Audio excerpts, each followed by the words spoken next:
Halo teman-teman, perkenalkan nama saya Julia Safitri. Pada video kali ini saya akan menjelaskan etika bisnis pada perusahaan Purbasari.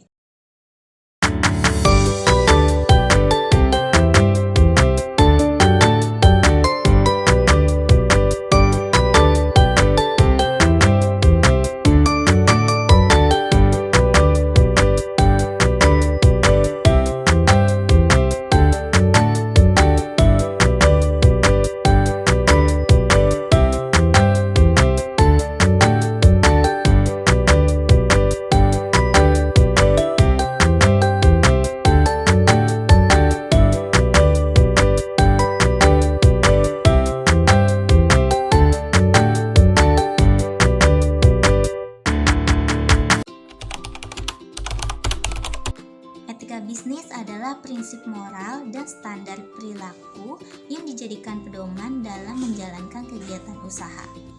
Prinsip ini mencakup kejujuran, tanggung jawab, integritas, transparansi, dan kepatuhan terhadap hukum dan nilai sosial.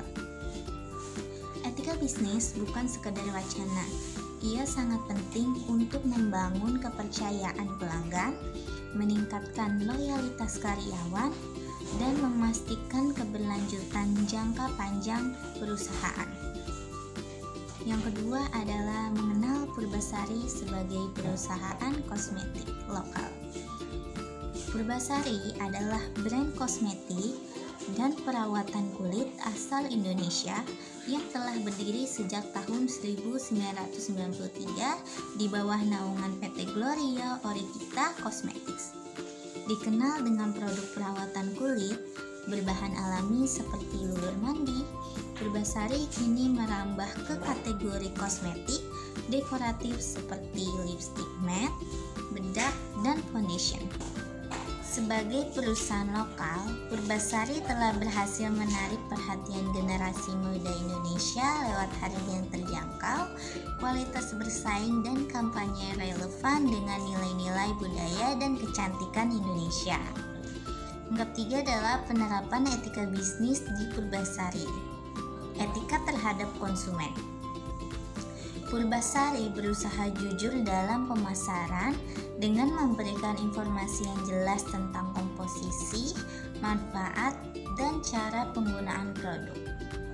Purbasari menghindari klaim berlebihan dan aktif mengedukasi konsumen soal bahan-bahan aktif dan tren perawatan kulit. Etika terhadap karyawan dan pekerja. Purbasari mempekerjakan banyak tenaga kerja lokal dan memberikan pelatihan secara berkala. Purbasari juga mendorong budaya kerja yang kolaboratif dan aman bagi semua gender.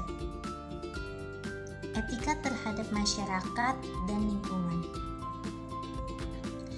Purbasari mulai mengadopsi pendekatan yang lebih ramah lingkungan dalam pengemasan dan menghindari uji coba pada hewan.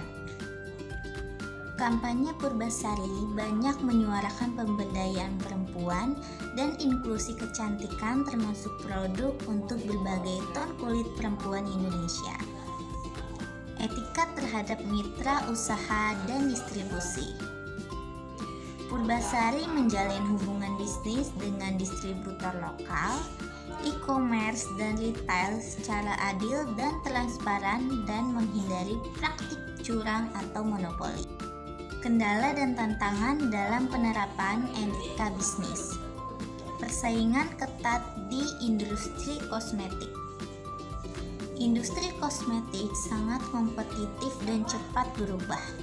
Tekanan untuk menciptakan tren viral kadang membuat brand tergoda untuk memoles fakta produk. Purbasari harus tetap menjaga integritas dalam menyampaikan manfaat produk tanpa berlebihan. Pengawasan bahan baku dan produksi. Purbasari menjaga keaslian bahan alami dan memastikan semua pemasok patuh terhadap standar etika menjadi tantangan sendiri. Resiko penggunaan bahan ilegal atau tidak ramah lingkungan bisa merusak reputasi perusahaan. Konsistensi dalam kampanye etis. Banyak perusahaan yang mulai kampanye body positivity atau cruelty free, tapi gagal mempertahankan konsistensinya. Purbasari perlu memastikan nilai-nilai tersebut tidak hanya slogan, tapi benar-benar diterapkan dalam kebijakan internal. Tantangan dalam edukasi konsumen. Masyarakat kadang belum terbiasa membaca label bahan atau mencari informasi kritis, sehingga Purbasari harus aktif mengedukasi sambil tetap menarik secara pemasaran. Strategi Purbasari dalam menjaga etika bisnis. Untuk menjawab tantangan tersebut, Purbasari melakukan berbagai upaya dengan menggunakan sertifikasi BPOM dan halal sebagai standar minimal produk. Pengembangan produk berbasis kebutuhan kulit perempuan Indonesia secara ilmiah bukan sekedar ikut tren. Aktif di media sosial untuk transparansi, menjawab pertanyaan konsumen secara terbuka, menjalin kerjasama dengan komunitas lokal, dan ambasador yang mengusung nilai-nilai etis. Kesimpulannya adalah etika bisnis bukan hanya tentang citra, tapi tentang komitmen jangka panjang dalam menjalankan bisnis yang adil, transparan, dan bertanggung jawab. Melalui studi kasus Purbasari, kita bisa melihat bahwa perusahaan lokal pun mampu menjunjung tinggi etika bisnis meski di tengah persaingan pasar dan tekanan industri yang kuat. Etika yang kuat menciptakan kepercayaan, dan kepercayaan menciptakan kesuksesan jangka panjang. Baik teman-teman, sekian video dari saya. Terima kasih sudah menonton video ini. Semoga kamu mendapat wawasan baru tentang pentingnya etika dalam bisnis, terutama dari contoh brand lokal seperti Purbasari. Terima kasih.